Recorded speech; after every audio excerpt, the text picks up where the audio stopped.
국민의힘 정진석 비상대책위원장이 국회 본회의에서 교섭단체 대표 연설을 했습니다. 네, 민주당이 사사건건 국정 발목을 잡고 있다며 망국적 입법 독재라고 강하게 비판했는데요.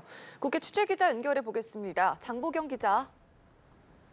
네, 윤석열 정부 첫 정기국회 교섭단체 대표 연설에 나선 국민의힘 정진석 비대위원장은 민주당과 문재인 정부를 향해 한껏 날을 세웠습니다. 정 비대위원장은 윤석열 정부의 지난 143일은 민주당의 회방과 어깃장 속에서 이 국민 삶을 챙기며 과거의 비정상을 바로잡는 치열한 분투의 시간이었다고 강조했는데요. 이 정권 교체로 국민의 뜻이 어디 있는지 분명히 보여줬지만 민주당은 의회 권력을 휘두르며 망국적 입법 독재를 서슴지 않고 있다고 비판했습니다. 또 대통령은 치열한 외교 전쟁터에서 분투하고 있는데 MBC가 하지도 않은 발언을 한 것처럼 자막을 조작해 방송하고 한미 동맹을 훼손하려 시도하고 있다며 석고대죄하라고 촉구했습니다. 정 비대위원장은 또 민주당 이재명 대표를 겨냥해 대장동 사건 등은 모두 민주당 경선 과정에서 제기됐던 문제들이라며 박근혜 전 대통령은 돈 받아서 감옥에 보냈냐면서 전직 대통령도 잘못이 있으면 감옥에 보내는 것이 지엄한 대한민국 법이라고 강조했습니다.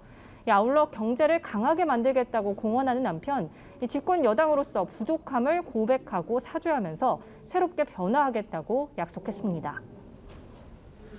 네, 한편 여야는 윤석열 대통령의 순방 외교를 놓고 벌어진 박진 외교부 장관 해임 건의안을 둘러싸고 대치 상태입니다. 지금 상황 어떻습니까? 네, 민주당은 이틀 전 윤 대통령의 순방 외교 논란 책임을 묻겠다며 박진 장관 해임 건의안을 당론으로 발의했습니다. 국회 국회법상 국회의장이 본회의에 보고 후 24시간에서 72시간 내 표결한다고 돼 있는데요. 민주당은 오늘 내로 해임 건의안을 처리해야 한다는 입장입니다. 박홍근 원내대표는 외교 대참사를 빚고도 진솔한 사과와 책임 있는 인사 조치가 끝내 없다며 주무장관에게 책임을 묻는 건 국회의 견제 의무라고 밝혔습니다. 경제 위기에 외교 참사까지 정부 여당의 국정 무능이 상당할 지경인데 여당도 연일 야당과 언론 때리기에 몰두하고 있다는 입장인데요. 반면 국민의힘 주호영 원내대표는 수용되기 어려운 건의안 의결을 남발하면 헌법상 해임 건의안 효력만 없어지고 국회의 희화화 현상이 생길 수 있다고 비판했습니다. 박 장관이 업무를 시작한 지 4, 5개월에 불과한 데다 국회 불신임 낙인이 찍히면 외교 활동에 제약이 생겨 국익을 해친다고 맞섰습니다. 김진표 국회의장은 앞서 여야 원내대표를 만나 오후 2시까지 입장을 다시 정해달라고 했지만 아직 큰 상황 변화는 없습니다.